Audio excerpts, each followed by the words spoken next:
예, 오늘은 세 가지 사랑. 기독교 소위 말하면 신앙 서적에 보면 사랑과 관련된 책들이 뭐 당연히 많죠, 그러죠? 예. 그 중에서도 아주 많이 알려진 책 중에 하나가 C.S. 루이스라고 하는 분이 쓴 네 가지 사랑, 네 가지 사랑. 그다음에 이제 이 사랑이라고 하는 것에 대해서 사람들이 이제 여러 가지 좋은 긍정적인 면도 있지만 또 오해되는 면이 너무 많아요. 그 중에 하나가 이제 특히 이 소위 말하면 원어 공부하는 사람들, 헬라어 공부한다는 사람들이 소위 말하면 헬라어에는 가장 낮은 수준의 육신적인 사랑, 육체적인 사랑인 에로스가 있고 에로스, 에로틱하다 뭐 에로스. 그다음에 형제 사랑, 필라델피아 할 때 필레오. 그다음에는 아주 경건하고 거룩한 신적인 사랑, 아가페. 그래서 뭐 아가페 사랑을 해야 된다 그러는데 이게 성경적으로 사실이 아닙니다. 지난번에 오신 제 세무엘 킵 목사님께서 이거 여러 번 강의하셨는데요. 책도 나와 있고 아가페, 필레오, 에로스는 서로 우리가 뭐 애정, 사랑 뭐 이런 식으로 사용하듯이 서로 교차해서 사용할 수 있는 것이지 그런 거를 얘기하는 것 근거가 뭐냐? 이유가 뭐냐? 그래서 원어 성경 공부를 해야 된다는 거죠. 왜? 러브라고 한 단어 갖고는 원래 이 성경을 제대로 깨달을 수가 없다. 이렇게 해서 결국은 파괴적인 사역이 되고 마는 거예요. 사람들을 혼돈으로 이끌어버리는 거예요. 그래서 할 수 없이 제가 우리 교회에서 해로운 자료들, 헬라어 히브리어로 인해서 사람들이 오히려 있는 그대로 평범한 하나님의 말씀을 우리가 얼마든지 받아들일 수 있는데 그렇지 못하다라는 사실을 우리가 여러 번 얘기했었죠. 근데 아마 그 문제에 대해서는 초창기에는 여러 번 말씀을 드렸는데 이제 최근에 와서는 그런 얘기를 별로 할 기회가 없었네요. 근데 하여간 아직도 그 얘기 하시는 분이 있어요. 예. 기독교적 사랑은 아가페적 사랑입니다. 이런 책이 얼마나 많이 나오는지 그래서 그런 것에 현혹되지 마시고요. 성경을 영어 우리 킹제임 성경 근거로 해서 우리 성경 표준 킹제임 성경 근거로 해서 성경을 통해서 한번 확인해 보겠습니다. 인간은 하여간 사랑에 목말라 있는 것 같아요, 그죠? 처음부터 시작해 사랑 없으면 인간은 뭐 문학도, 음악도, 뭐 예술도, 문화 활동도 아무것도 전부 결국은 사랑으로 초점이 모이는데 왜 그렇게 인간에게는 사랑과 그 사랑의 표현인 소통, 사랑은 가만히 있는 게 아니라 주고 받아야 되겠죠. 소통. 그 사랑과 소통이 인간에 있어서 최고의 가치라고 하는 것을 받아들이지 않는 사람은 거의 없는 것 같아요. 왜 그럴까? 저도 뭐 그 고민 많이 했어요. 근데 의외로 성경을 읽으니까 너무나 간단하더라고요. 답은 하나님은 사랑이시라. 온 우주 만물을 창조하신 하나님이 사랑이신데 그러면 창세기 1장 1절 즉 온 우주 만물이 창조되기도 전에 사랑은 존재했잖아요. 그런데 그 하나님은 사랑이시잖아요. 그런데 그 하나님 사랑이신 하나님께서 인간을 자기 형상대로 지으셨다면 인간에게 본질적인 것이 사랑 아니고 무엇이겠는가? 그렇죠? 예. 그런데 이 사랑이란 단어가 성경에 보면은 아주 포괄적으로 쓰여가지고 그렇죠? 우리가 생각하는 그런 불륜 그것도 성경에 보면 사랑이라고 써 있어요. 불륜을 저지르면서 우리 한번 사랑해보자 하면서 막 유혹하는 장면이 잠언에 보면 나와요. 특히 젊은 이들을 이 꼬이는 여자들이 득실거린다고 성경에서 경고하고 있어요. 그런 걸 보면 잘못하면 이 사랑이란 단어가 얼마나 잘못 사용될 수도 있는가를 우리가 좀 생각해 봐야 될 것 같습니다. 그래서 아직은 번역을 못했는데 제가 성경에서 나오는 사랑에 관한 모든 것을 종합적으로 한 God is Love라고 하는 로컨 박사의 책이 있는데 하여간 기회 되면 어떻게 하든지 하여간 번역을 해서 사랑에 대해서 여러분들이 한번 성경 전체적으로 어느 케이스에 어떤 용법으로 쓰였는지 좀 공부할 수 있는 기회가 있었으면 좋겠어요. 어쨌거나 오늘 우리가 하고자 하는 것은 하나님의 사랑은 우리 인간에게 세 가지 방면으로 표현된다라는 것을 좀 말씀드리고 싶습니다. 자, 그래서 하나님은 사랑이십니다. 성경에 써 있는 말씀이니까 우리가 뭐 그대로 알고 있습니다. 그런데 놀라운 거는 하나님은 사랑이신데 사랑이라고 하는 것은 혼자 할 수는 없는 거잖아요. 그래서 다른 모든 종교와 달리 성경의 하나님은 삼위일체 하나님이십니다.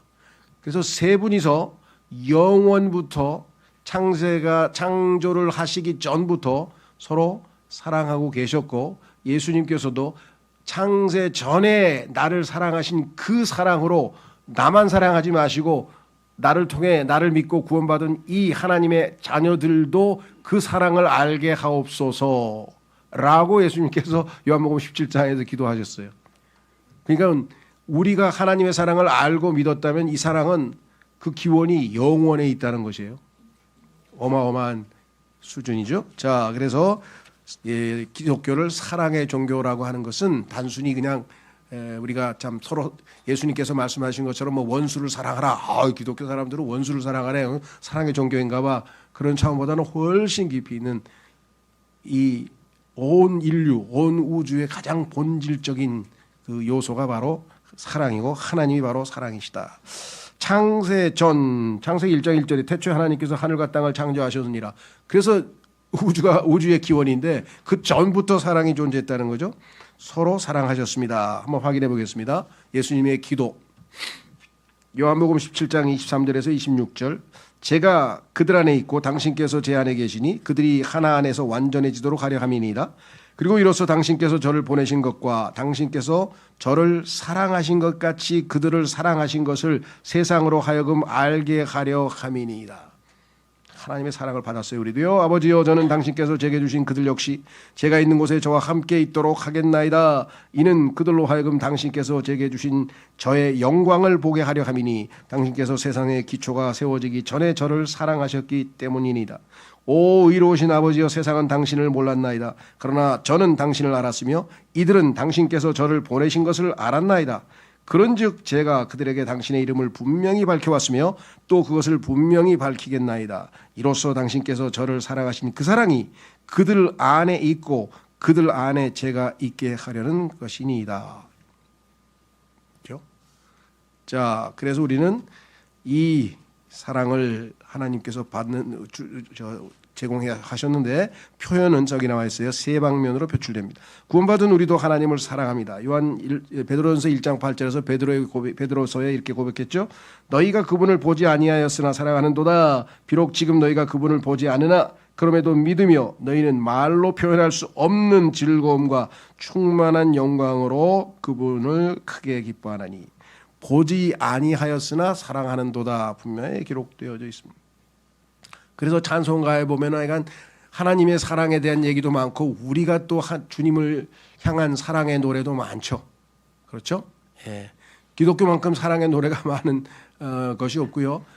시편에 보면은 제가 알기로는 정확하게 기억이 안 나는데 하여간 제일 유명한 것은 시편 45편에 어린 양의 혼인식을 다루고 있는 그 시편의 앞부분에 뭐라고 되어 있냐면은 사랑들의 노래. 사랑도 한두 개가 아니에요. Loves, Song of Loves. 그 표현이 시편에도 몇 번 나오죠. 예. 그리고 그 유명한 솔로몬의 아가 일정이 뭡니까? 노래 중에 노래 솔로몬의 아가로다. 그렇죠? 노래 중에 노래예요. 최고의 노래는 당연히 뭐예요? 사랑의 노래겠죠. 그래서 그 솔로몬의 아가서 8장밖에 안 되는 그곳에 사랑이 70번이나 나와요. 사랑이란 단어가 70번이나 반복되는 것입니다. 자, 다시 돌아오셔서 더 나아가 우리 안에 넓게 부어주신 사랑으로 로마서 5장 5절에 이렇게 써 있습니다. 그런즉 소망은 우리를 부끄럽지 않게 하느니라. 이는 우리에게 주어지는 성령님을 통하여 하나님의 사랑이 우리 마음속에 널리 부어지기 때문이라. 성령께서 끊임없이 우리에게 하나님의 사랑을 부어주신다. 하나님과 이웃을 더욱 사랑해야 합니다. 부어주신 이유는 당연히 그 사랑을 실천에 옮기라는 것이겠죠. 왜냐하면 하나님은 사랑이시기 때문입니다. 첫 번째 사랑은요, 우리가 정말 믿기지 않을 정도의 사랑이죠. 그것은 뭐냐? 죄인들을 사랑하신 거예요. 죄인들을. 그래서 성경에서는 그 구원받지 못한 죄인들, 이 땅에 있는 죄인들을 묶어서 하나님께서는 세상이라는 표현을 썼습니다. 그래서 하나님께서 세상을 이처럼 이렇게 얘기했죠. 그때 성경에서 세상이라는 단어는 문맥에 따라서 여러 개의 의미가 있는데 그 중에 하나는 당연히 이 세상의 시스템이죠. 세상 체계. 그러나 좁은 의미로 얘기하면은 구원받지 못한 세상에 속한 사람들을 얘기할 때 씁니다. 자, 그래서 요한복음 3장 16절로 한번 가보면은 이는 하나님께서 세상을 이처럼 사랑하셨기 때문에 그분께서 자신의 독생자를 주셨으니 누구든지 그를 믿는 자는 멸망하지 않고 다만 영원한 생명을 얻게 하려 하심이라. 세상을 이처럼 사랑하셨다. 이 세상은 성경에 보니까 로마서 5장에 보면은 원수였다. 하나님의 원수였는데도 불구하고 사랑하셨다. 이렇게 얘기한 걸 보면은 정말 하나님의 그 성품이 본질이 사랑인 것을 우리가 충분히 알 수가 있죠. 자, 그래서 오늘 여기 본 표현 중에 사랑하셨기 때문에 주셨으니 이게 사랑의 본질을 우리에게 설명하는 겁니다. 왜냐? 성경이 말씀하시는 사랑은 감정, 느낌을 포함하지만 본질적으로는 의지적 사랑입니다. 자기 자신을 희생하고 다른 사람의 유익과 복을 위해서 자기를 희생하는 그런 희생적 사랑, 그리고 자기의 것을 내어주는 사랑. 그래서 여기 사랑하셔서 어떻게 했습니까? 아들을, 가장 소중히 여기는 아들을 주셨다 그랬죠. 그렇죠? 예. 그래서 요한 1서에서는 이렇게 하나님은 사랑하셔서 주셨는데 너희는 사랑한다고 말로만 하면 실천이 없으면 그게 어디 사랑이냐. 그래서 꾸짖는 장면이 요한 1서 3절에 나오잖아요. 그렇죠? 우리가 기독교가 사랑의 종교라고 하면서 사랑이란 말은 아주 많이 사용하지만 그 실천의 정도가 아주 미미하기 때문에 별 사람들에게는 어필을 잘 못하는 것 같아요. 안타깝죠. 자, 데살로니가 후서 2장 10절에 보면 구원을 못 받는 이유가 이 하나님의 사랑을 거부하기 때문이라는 거예요. 하나님의 사랑을 거부하면 그것이 하나님의 사랑을 받아들이는 것이 구원인데요. 데살로니가 후서 2장 10절에 또한 멸망하는 자들 안에 있는 모든 불의의 속임수를 동반하리라. 이는 그들이 구원받도록 하기 위한 진리의 사랑을 받아들이지 않았기 때문이라. 하나님의 사랑은 참 사랑이요 진리의 사랑인데 그 사랑을 거부했어요. 고린도전서 1장 9절에 보면 하나님께서 자신의 아들을 우리와 펠로십, 교제, 사귐을 갖도록, 교제하도록 보내셨는데 사귀자고 이렇게 손을 내밀었는데 그렇죠? 그 요즘에는 표현이 뭐 사귈래요? 이게 그 뭐라 그러나 프로포즈 비슷한 그런 건가 봐요. 그렇죠? 사귀자고 예수님께서 나랑 사귀겠냐고 손을 내밀었는데 그 손을 거부해서 이 진리의 사랑을 거부하면 구원을 받지 못한다라고 성경에 분명히 기록되어져 있죠. 자, 요한일서 5장 8절에 로마서 5장 8절에 보시면 그러나 우리가 아직 죄인이었을 때 전혀 사랑스럽지 않았을 때 사랑스럽기는커녕 원수였다 그랬죠. 아예 죄인 정도가 아니라 원수였을 때 그리스도께서 우리를 위하여 죽으셨으므로 하나님께서는 우리를 향한 그분의 사랑을 권하고 계십니다. 이 사랑을 하나님께서 보여주시고 받으라고 그렇게 하는데도 불구하고 거절한다면 안타깝지만 구원받을 수가 없죠. 오늘날 이 기독교의 사랑에 있어서 가장 오해되고 있는 것 중에 하나는요. 하나님은 사랑이시고 그런데 어떻게 사람을 지옥에 보냅니까? 하나님은 사랑이 너무 크시기 때문에 절대로 사람을 지옥에 안 보내십니다. 이렇게 또 길거리에서 외쳐대는 사람들이 있어요. 그럼 어떻게 된 겁니까? 여러분 맞는 말입니까?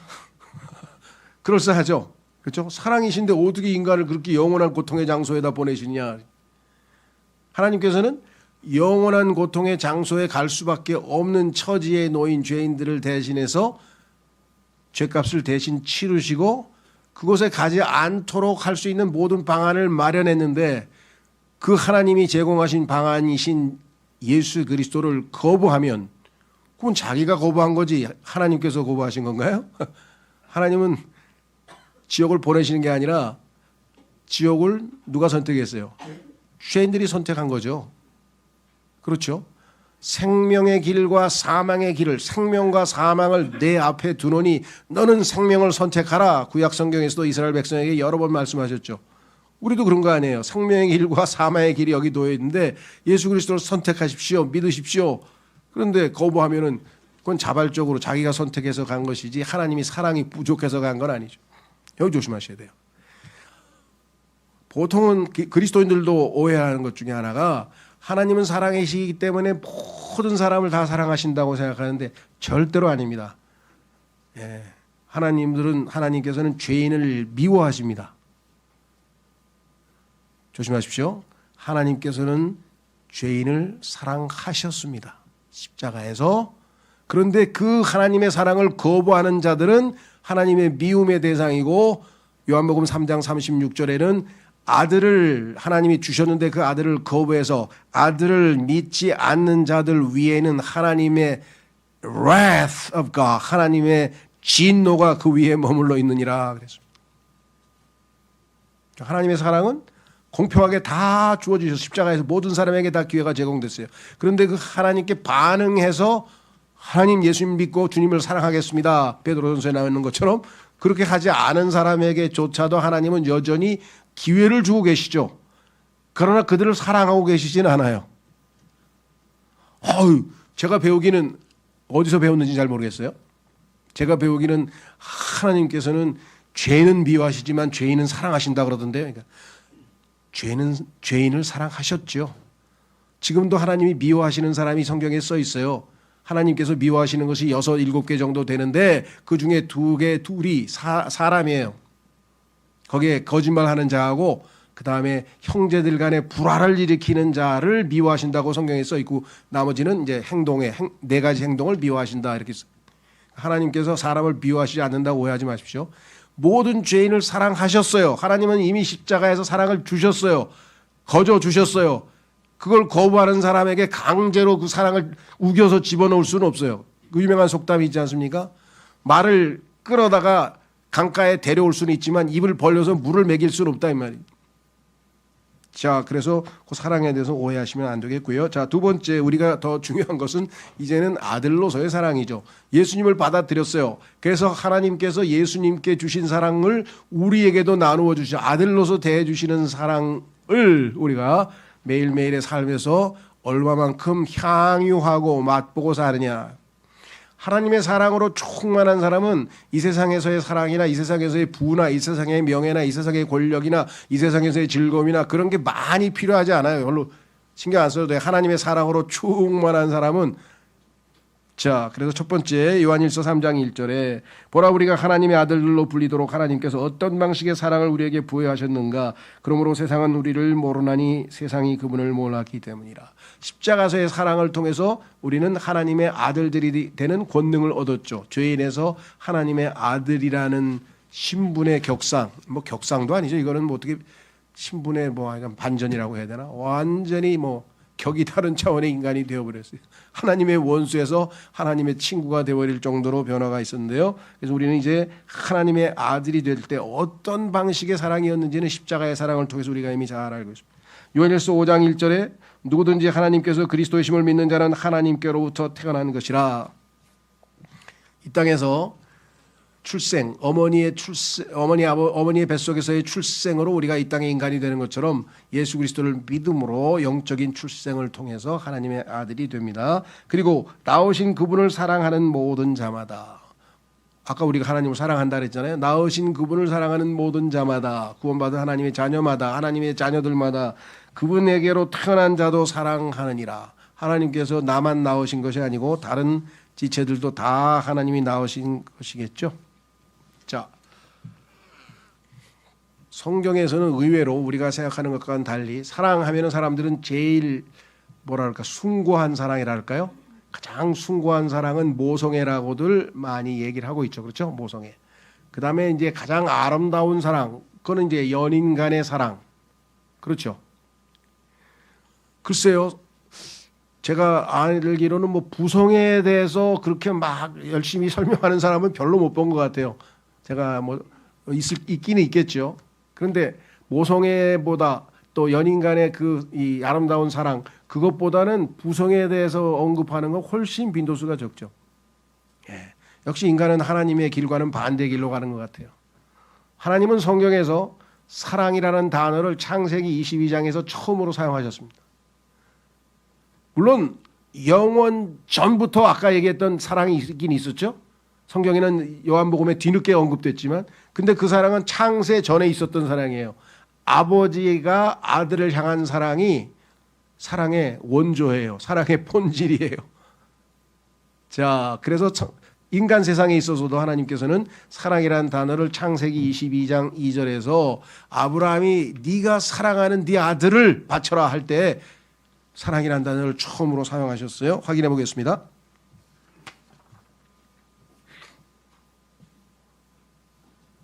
참 아까 제가 우리 박원서 자매님 오셨는데 인사도 못 시켰네.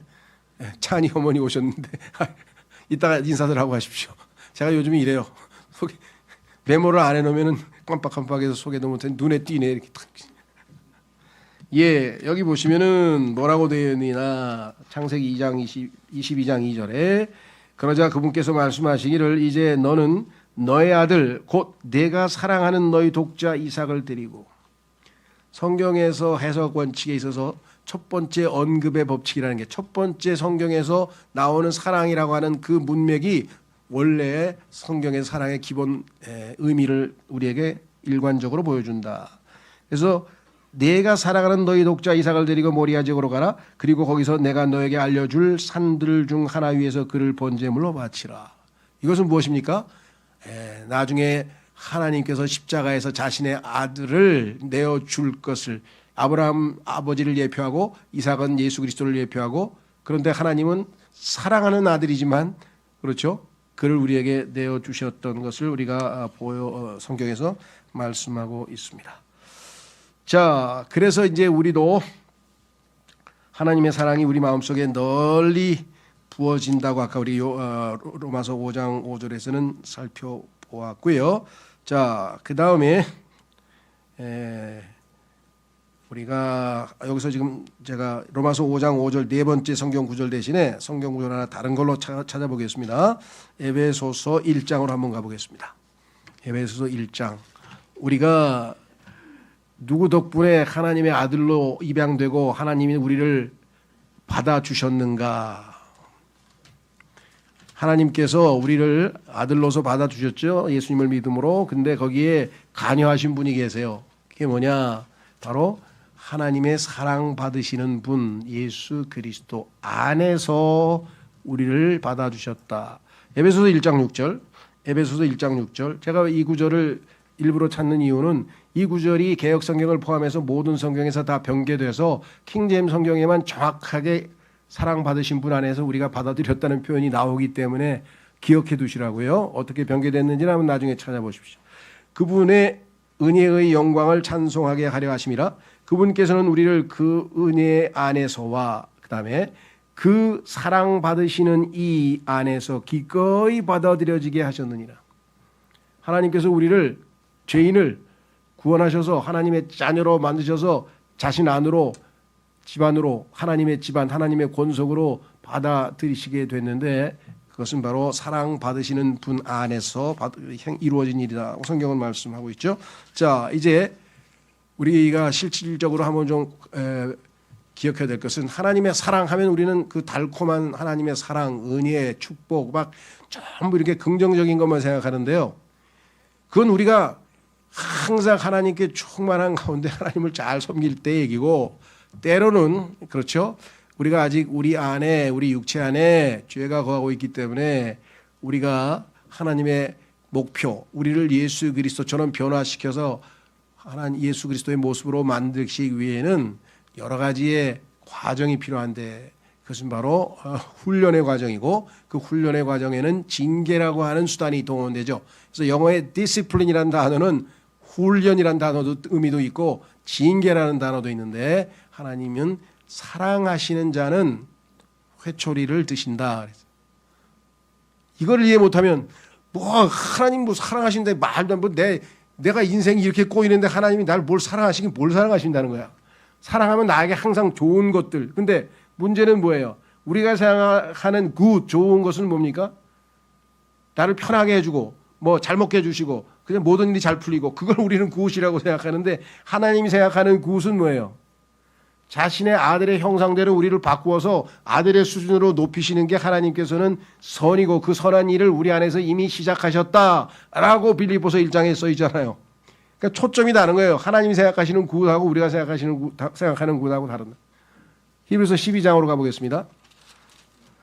히브리서 12장은 우리가 그리스도인으로서는 반드시 숙지해야 될 왜 여기에 하나님의 징계와 관련지어서 자세한 이해와 어떤 징계가 무엇을 의미하는지가 써 있고 징계의 이유와 징계의 결과와 이 모든 것들이 나와 있어요. 그래서 히브리서 12장은 징계의 장이라 이렇게 알려져. 사랑장은 고린도전서 13장이듯이 자 보세요. 뭐라고 써 있는가? 히브리서 12장 6절 이는 주께서 사랑하시는 자를 친히 징계하시고 그분께서 받아들이시는 모든 아들마다 채찍질하시기 때문이라.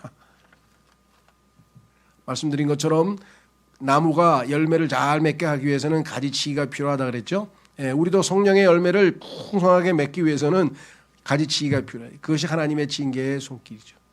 빗나갈 때 하나님께서 때로는 correction 고쳐주시고 또는 꾸짖으시고 그렇죠. 또는 바로 잡아주시고 어떻게 하나님의 말씀으로. 그래서 성경을 주신 목적이 뭐예요? 우리를 바로 잡고 그 다음에 고쳐주고 뭡니까? 한번 찾아봐야 되겠네. 기억이 잘 안 나니까. 한번 찾아보십시다. 디모데후서. 하나님의 징계를 통해서 우리에게 이루시고자 하는 목적은 세 가지입니다. 디모데후서 3장. 디모데후서 3장.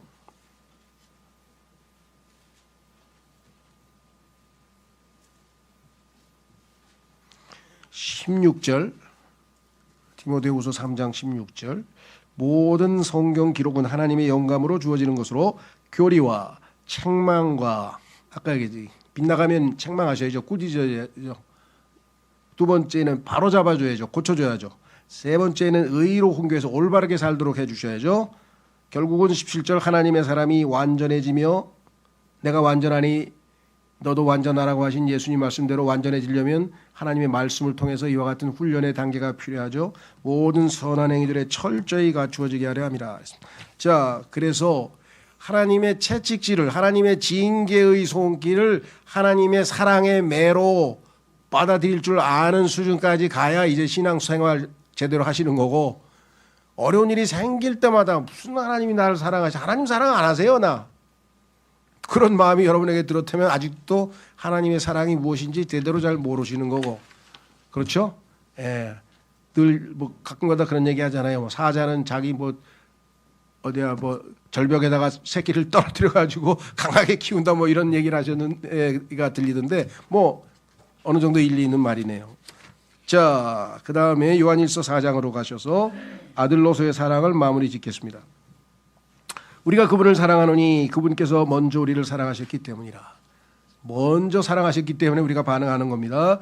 만일 어떤 사람이 나는 하나님을 사랑하노라 하고 말하면서 자기 형제를 증오한다면 그는 거짓말쟁이라. 그러므로 그가 자신이 본 자기 형제를 사랑하지 아니하면서 어찌 그가 자신이 보지 못한 하나님을 사랑할 수 있겠느냐. 내가 하나님을 사랑한다고 하는 것은 눈에 보이지 않으시는 하나님을 어떻게 사랑하냐. 눈에 보이는 형제를 사랑할 때 입증될 수 있다. 그렇죠? 그런즉 우리가 이 명령을 그분께로부터 받았으니 곧 하나님을 사랑하는 자는 자기 형제도 사랑하는 것이라 얘기를 했죠. 자, 여기까지 이제 우리가 여러분 여기 계신 분들도 다들 다 잘 아시고 계시죠. 그래서 구원의 영원한 보장을 가장 성경에서 잘 설명하고 있는 부분이 로마서 8장 31절에서 39절인데 그 39절 우리가 영원히 구원이 보장된다고 하는 걸 가장 강력하게 보장하는 게 뭡니까? 그 유명한 그리스도 예수 우리 주 안에 있는 하나님의 사랑으로부터 우리를 분리시킬 수 없느니라. 이 세상에 존재하는 그 어떤 것도 우리를 우리 주 예수 그리스도 안에 있는 하나님의 사랑으로부터 분리시킬 수가 없다. 그렇기 때문에 너희는 영원토록 구원이 안전하니까 염려하지 말라. 그렇죠? 자, 문제는 이제 세 번째 단계인데 이 세 번째 단계는 많은 사람들이 저를 포함해서 그렇게 많이 체험해 보는 것 같지는 않아요. 이건 어떤 사랑이냐? 신부를 향한 신랑의 사랑으로 하나님의 사랑은 표현되고 있다. 자, 에베소서 여기 5장 31절을 썼는데 5장 25절입니다. 제가 수정하고 띄우기는 25절로 띄우겠습니다. 남편들아 너희 아내들을 사랑할지니 곧 그리스도께서도 교회를 사랑하시어 교회를 위하여 자신을 주셨던 것 같이 사랑하라.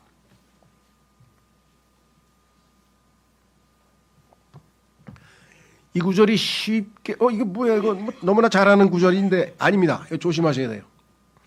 대부분의 사람들은 어떻게 이해하느냐. 여기서 얘기하는 사랑은요 3번에 해당하는 사랑인데 대부분의 사람은 어떻게 이걸 이해하느냐면 1번으로 이해를 해요. 그래서 남편들아 너희 아내들을 사랑할지니 곧 그리스도께서도 죄인을 사랑하시어 죄를 위하여 자신을 주신 것 같이 세상을 위하여. 여기서 교회라고 하는 단어를 읽을 때는 교회로 읽는지 모르지만 이해할 때는 죄인이나 세상을, 그래서 요한복음 3장 16절을 떠올린다. 그건 아니에요. 조심하셔야 돼요. 왜? 창세기 3장에서 아담이 죄를 지은 이후에 인간은 죄인이 되었습니다. 그렇죠? 그런데 하나님께서 자신의 아들이 이 땅에 있는 구원받은 죄인들이 이브가 예표하고 있는 그들을 아내로 삼으실 것을 예표할 때에는 아담과 이브가 죄를 짓기 전이었어요. 교회는 죄하고는 아무 상관이 없습니다. 비록 교회가 죄인들이었던 자들로 구성되었다 할지라도 창세기 3장에 죄가 들어오기 전에, 이 세상에 죄가 들어오기 전에 성경에 보니까 하나님께서는 예수 그리스도를 예표하는 아담이 죽고 잠들고 그 아담 안에서 이 이브를 창조하셨죠. 그러니까 교회와 예수님과의 관계는 죄하고 아무 상관이 없어요. 이 사랑을 아느냐 이거죠. 이거는 순수하게 뭐예요? 남녀 간의 사랑이에요. 그래서 여기 나와 있죠. 남편들아 너희의 아내들을 사랑할지니 곧 그리스도께서도 교회를 사랑하시오. 아까 말씀드린 창세기 22장에 보면은 아브라함에게 하나님께서 네가 사랑하는 아들이라 그랬죠. 그런데 이삭이 리브가가 이제 결단을 내리고 I will go. 나는 그 남자에게 가겠습니다. 그 남자하고 혼인하겠습니다. 하고 이제 아브라함의 종을 따라서 이제 돌아오죠. 그래서 들밭에서 묵상을 하던 이삭이 자기 아내가 오는 것을 이제 보게 되잖아요. 그리고 거기에 뭐라고 되어 있는 줄 아세요? 이삭이 자기 아내를 사랑하였더라. 아브라함이 아들을 사랑하는 그 아들을 향한 대상이 다르죠. 아들을 향한 사랑과 아내를 향한 사랑은 다르다는 거죠. 근데 우리는 하나님의 아들인 동시에 예수 그리스도의 신부 그리고 아내가 될 사람이기 때문에 또 다른 차원의 사랑을 향유할 수 있고 맛볼 수 있다. 이거는 많은 그리스도인들이 놓치고 있는 것 같아요. 대부분의 그리스도인들은 과거지향적 신앙생활을 합니다. 십자가에서의 예수님의 그 사랑, 하나님의 그 사랑, 죄인일 때의 사랑만 자꾸만 생각하고 현재적 매일매일의 아들로서 하나님께서 제공하시는 사랑에 대해서는 왜 언급이 적으냐. 물론 과거의 사랑이 너무나 엄청난 사랑이기 때문에 내가 얼마나 큰 죄인인데 나를 사랑해 주셨다고 생각하기 때문에 우리가 자꾸만 과거를 돌아보지만 돌아보지 말라는 얘기가 아니고 늘 감사해야 되지만 매일매일의 삶에서 하나님이 예수 그리스도를 대하시듯이 아들을 대하듯이 나를 사랑하신다는 그 사랑을 향유하고 맛볼 때 자긍심이 생기는 것이고요. 우리가 그 다음에 조금은 신비적으로 그래서 이 주님과 교회와의 사랑의 관계 솔로몬의 아가서라든가 이런 것들은 웬만한 교회에서는 잘 안 갖춰요. 이 문제에 대해서 목회자들을 포함해서도 그렇게 실제적인 체험이 별로 없어요. 근데 깊이 있게 들어가야 돼요. 저희 교회의 어떤 형제님은 돌아가시기 전에 아내에게 그렇게 고백을 했대요. 당신과 정말로 깊은 사랑을 하고 싶었어. 시간이 모자라도 하늘나라에 가기 때문에 그걸 다 못하고 가시는 것 같아요. 깊은 사랑, 주님과의 그런 깊은 사랑. 아들을 우리와 사귀라고 보내셨는데 아드님과 그렇게 깊은 사랑을 나누느냐, 그것도 연인으로서의 사랑으로. 그리스도인 중에는 이런 체험을 가지고 있는 사람이 얼마나 될까. 할 수 없이 이제 좀 앞선 분들의 어떤 참 뭐랄까 도움을 받아야 되겠죠. 그 유명한 마담 귀용이라고 하는 유명한 프랑스 출신의 자매분이 계시고요. 스페인 출신의 산 후안 델라 크루스 십자가의 성 요한이라고 하는 분이 있고요. 그런 또 아빌라의 테레사라는 분도 있고요. 이런 분들은 주님과의 깊은 교제 가운데서 어떤 아가서에서 얘기하는 것처럼 예수님께 완전히 이렇게 매혹되어서 술라미 여인처럼 나의 사랑받는 이는 altogether lovely, 모든 것이 사랑스러우시도다 하고 자랑을 하죠. 자, 한번 확인해 보겠습니다. 아가서 5장 10절서부터 16절까지 사람들이 네가 사랑하는 분이 우리가 사랑하는 많은 우리가 사랑하는 사람들보다 훨씬 뛰어나다고 상대가 안 된다고 밤낮 얘기하는데 도대체 그분이 어떤 분인데 그러냐?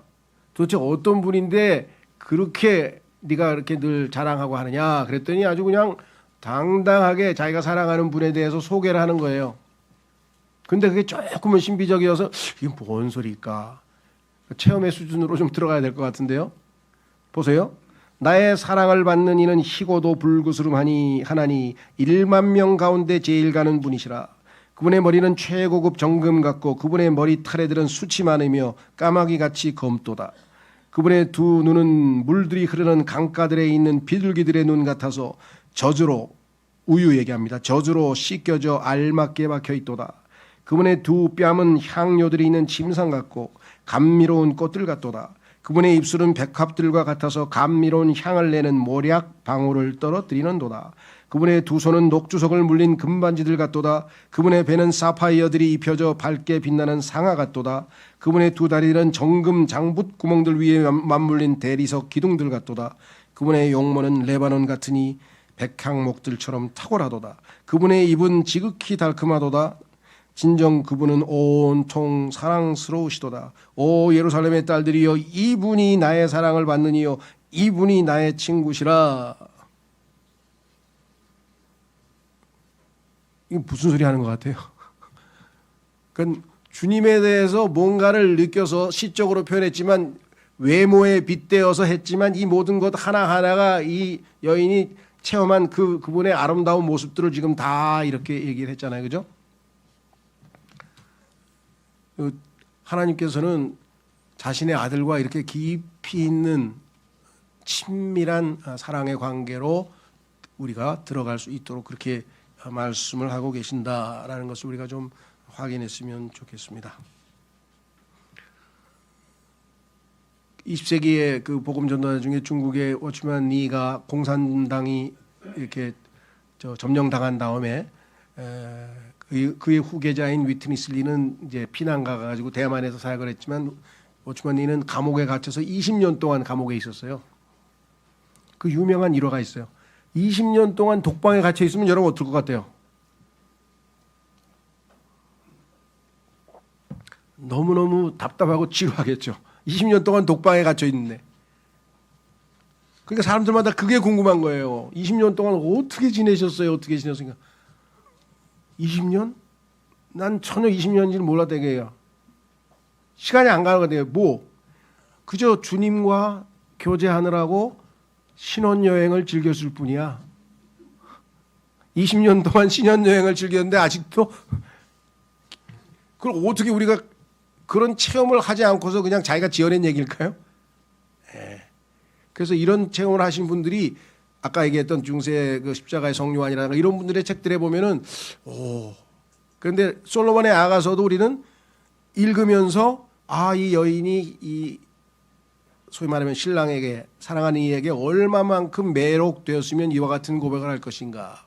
신랑도 신부에게 당부하는 이야기가 거기에 나옵니다. 그래서 정말 뭐 우리가 믿음으로 읽고 주님 이 깊이 있는 내용이 무엇인지 더 우리가 체험할 수 있는 그런 신앙까지 갔으면 좋겠어요. 뭐라고 되어 있는가 보세요. 마지막 구절에 아가서 8장 6절 7절에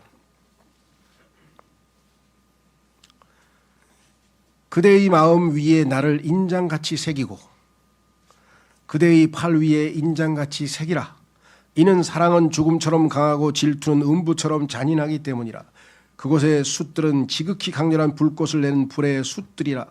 많은 물들로도 사랑을 끌 수 없으며 홍수들로도 그것을 잠기게 할 수 없도다. 만일 사람이 그의 집에 모든 재물을 주면서 사랑과 바꾸려고 한다면 그 일은 철저히 모멸당하리라. 그렇죠? 그래서 이 노래 중에 노래 최고의 시 노래인데 그 노래 속에 사랑이라는 단어가 무려 70번이 반복돼서 나오는. 그러니까 하나님의 성품 중에 가장 본질적인 것은 하나님은 사랑이시라. 성경에 보면요, 하나님은 거룩하시다, 하나님은 의로우시다, 여러 가지 속성이 나오잖아요. 근데 하나님은 사랑하신다 이렇게 안 돼 있어요. 아예 명사로 돼 있어요. 하나님은 사랑이시라. 그렇죠. 그래서 예수님은 성경 전체가 뭐예요? 주 내 하나님을 마음과 혼과 생각과 힘을 다하여 사랑하고 내 이웃을 내 자신과 같이 사랑하라. 이 두 가지가 성경 전부이니라. 그리스도인이 결코 놓쳐서는 안 될 일이겠죠.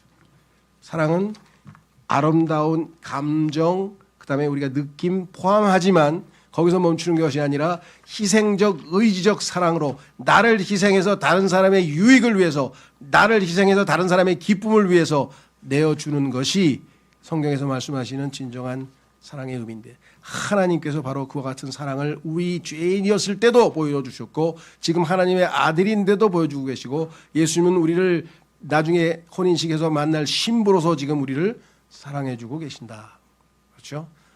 예, 이 사랑을 우리가 체험하고 먹고 영적으로 잘 성숙해서 주님에게 걸맞는 신부의 모습을 갖출 수 있기를 바랍니다. 오늘 주신 말씀 묵상하시면서 잠깐 다 같이 기도하겠습니다.